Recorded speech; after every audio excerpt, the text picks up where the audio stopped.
builds positive self-talk. Today, let's talk about the voice inside your head because the strongest voice in your sport is coming from you. It's your own voice. It's what either lifts you up or brings you down. It can make you play with confidence or it can limit you. It can break you down or it can give you the most best confidence ever.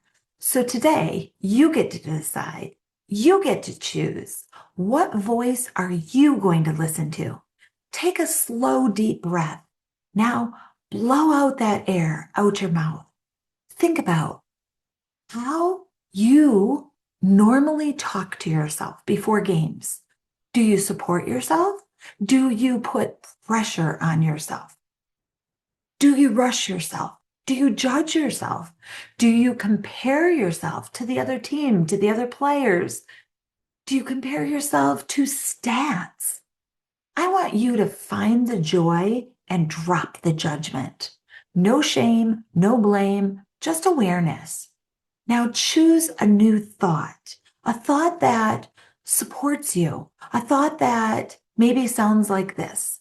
I am ready. I am strong. I trust myself. I can handle this.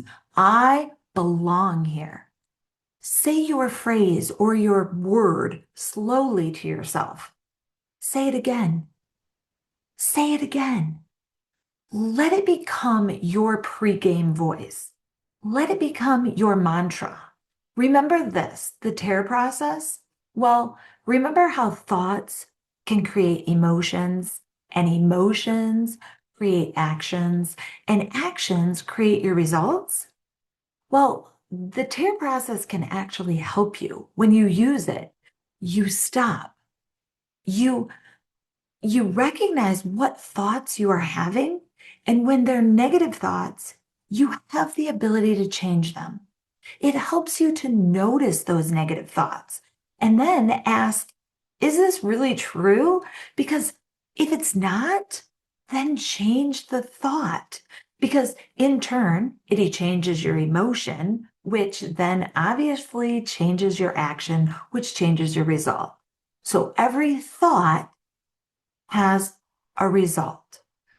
And depending on the emotion that you're carrying with that thought, with that action you play out, it creates your ultimate result. So change your thought, change your result. What you say truly does matter. It matters in how you show up and how you play and how you reset after mistakes. I believe in you. Now it's time for you to believe in yourself. Get after it.